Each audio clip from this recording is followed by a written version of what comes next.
जन्म से ही वे अपने साथ लाते हैं कपास। कपास कैसा होता है? बिल्कुल मुलायम, सफेद कलर का होता है, एकदम मुलायम। तो यहाँ पर जो बच्चे होते हैं उनके संदर्भ में ये बात कही है कि जो बच्चे इतने मुलायम होते हैं कपास के जैसे, तो वो जन्म से ही उनकी प्रकृति ईश्वर द्वारा प्रदत्त है कि वो जन्म से ही इतने मुलायम और कोमल होते हैं बच्चे। इस पंक्ति का अर्थ होता है। अगला, पृथ्वी घूमती हुई आती है उनके बेचैन पैरों के पास।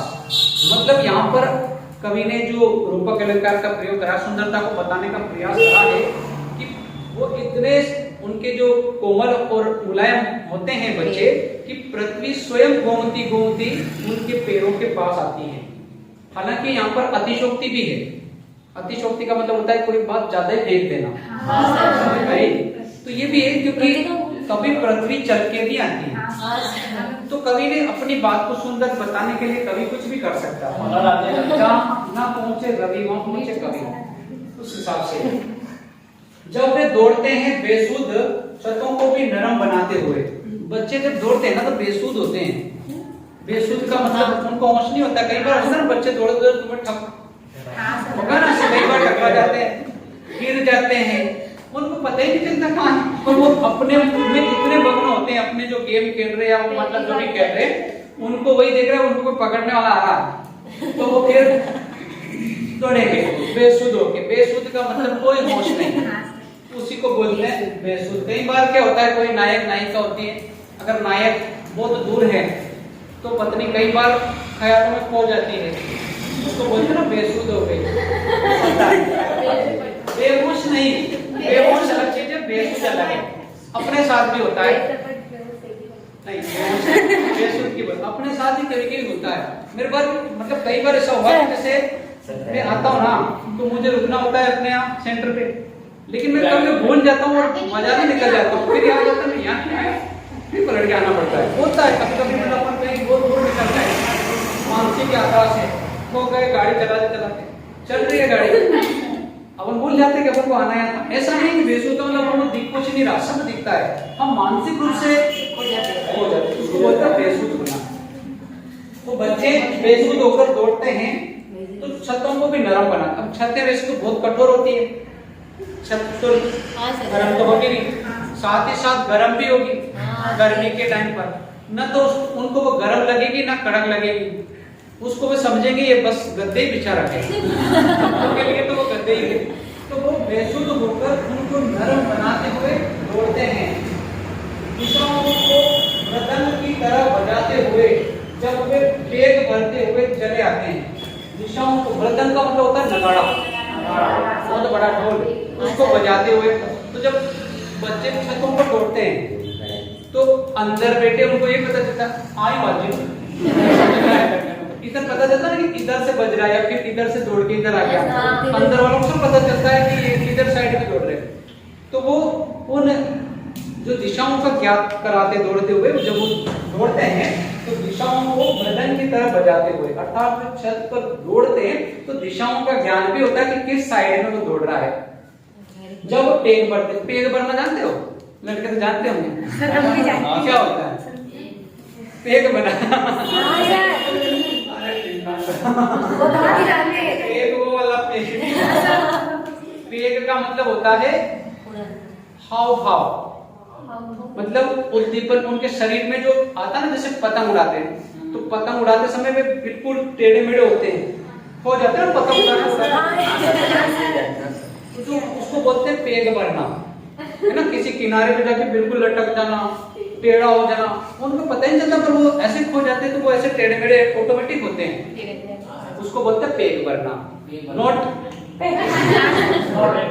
तो यहाँ पर जब वे पेग भरते हुए चले आते हैं, पेग भरते मतलब वो पतंग उड़ाते उड़ाते ऐसे टेढ़े मेढ़े होके लचीले होकर वे चले आते हैं।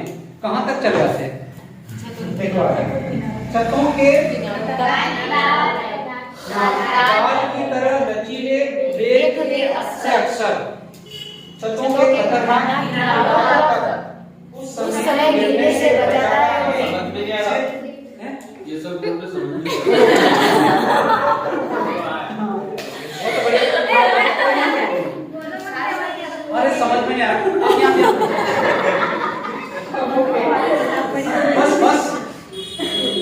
ज्यादा भी पेड़ नहीं लगाना ताकि अब देखो डाल की तरह लचीले, डाल जो होती है हवा चलती है तो लचीली होती है और उसी का लचीलापन ये होता है कि वो बनी रहती है। जो कड़क होता है वो जल्दी टूटता है, इसलिए हमेशा इंसान को भी लचीला होना चाहिए समय के अनुसार। कोई कोई बहुत कड़क होता है, अब बहुत कड़क के मान लो किसी के घर में दरवाजा छोटा, हम तो कड़क के साथ पुष्पा झुकेगा नहीं, पुष्पा झुकेगा खाने का मिलेगा ना पीने का आएगा ना, ऐसे ही होगा। अब आपको अंदर जाना है तो झुकना तो पड़ेगा, वही चीज है। तो इंसान को भी लचीला होना चाहिए, पुष्पा की तरह मत होना। अच्छा एक बात है, वो जो फिल्म बनी है पुष्पा, उसमें ये डायलॉग है ना पुष्पा खुद पूरी फिल्म में झुका हुआ है।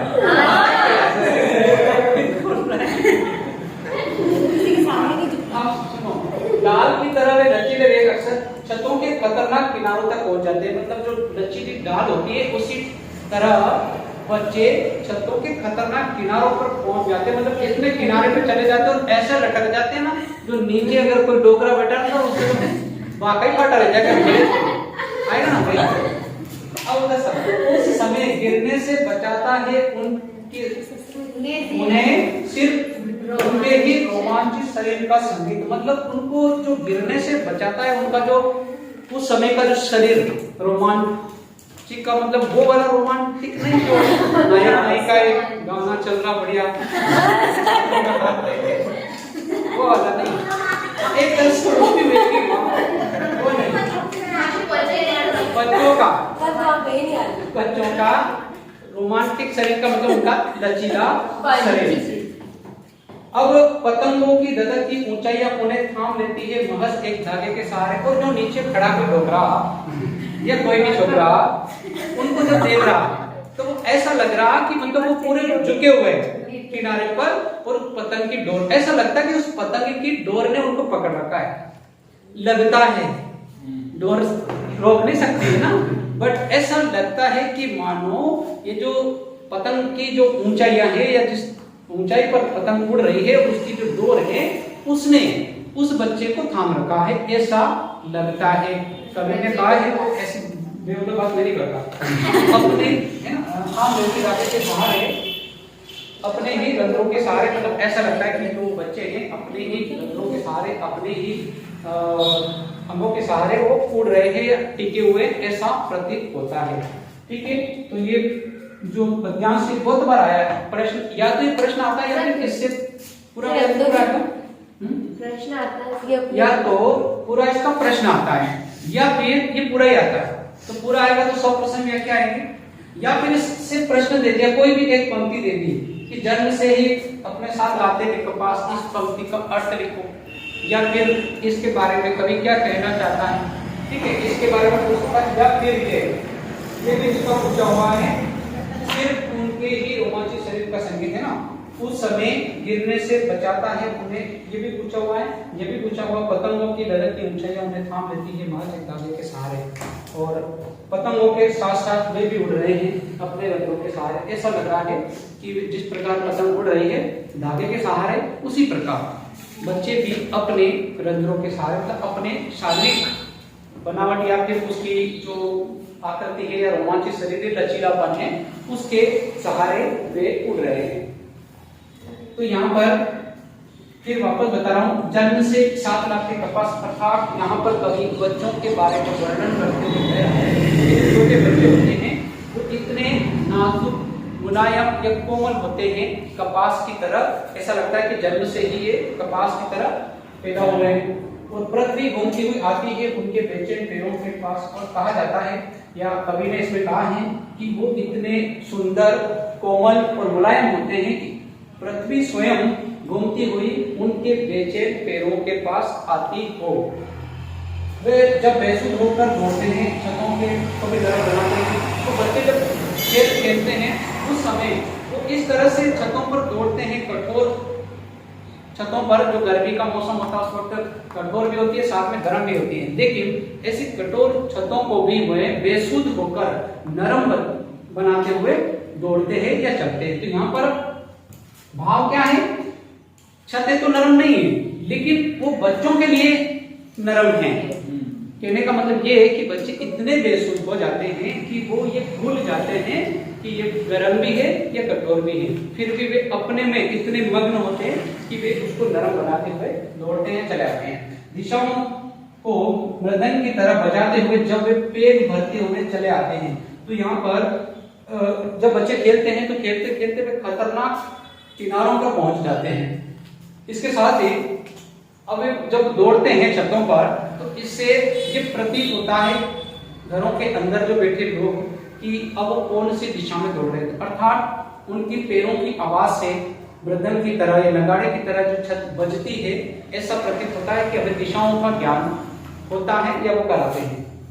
ढाल की तरह लचीले वेग से अक्सर छतों के खतरनाक किनारों तक उस समय गिरने से बचाता है। सिर्फ उनके जो शरीर है उसकी रोमांटिकता के बारे में बताया है। तो दाल की तरह लचीले, अर्थात बच्चों का जो शरीर होता है एक दाल की तरह लचीला होता है, और वे वेग भरते हैं। वेग भरना वही है ना, टेढ़ा मेढ़ा होना या झुक जाना। छतों के खतरनाक किनारों तक उस समय गिरने से बचाता है उन्हें सिर्फ उनके ही रोमांचित शरीर का संगीत। जब बच्चे खतरनाक किनारों पर पहुंच जाते हैं तो उनके शरीर की जो चंचलता है, उनके शरीर की जो बनावट है, कोमलता है, उनको उस समय गिरने से बचाती हैं। पतंगों की गदर की ऊंचाइयों में थाम लेती है महज एक धागे के सहारे। इस पंक्ति का अर्थ है कि जो जब वो खतरनाक किनारों पर खड़े हुए पतंग को उड़ाते हैं, उन जो नीचे खड़े हुए लोग हैं या व्यक्ति हैं, उनको ऐसा लगता है कि मानो इन बच्चों को उस पतंग की डोर ने थाम रखा हो, और उस वक्त पतंग के साथ साथ वे भी उड़ रहे हैं अपने रंगों के सहारे। ऐसा लगता है कि पतंग के साथ साथ वे भी अपने शरीर के सहारे उड़ रहे हैं।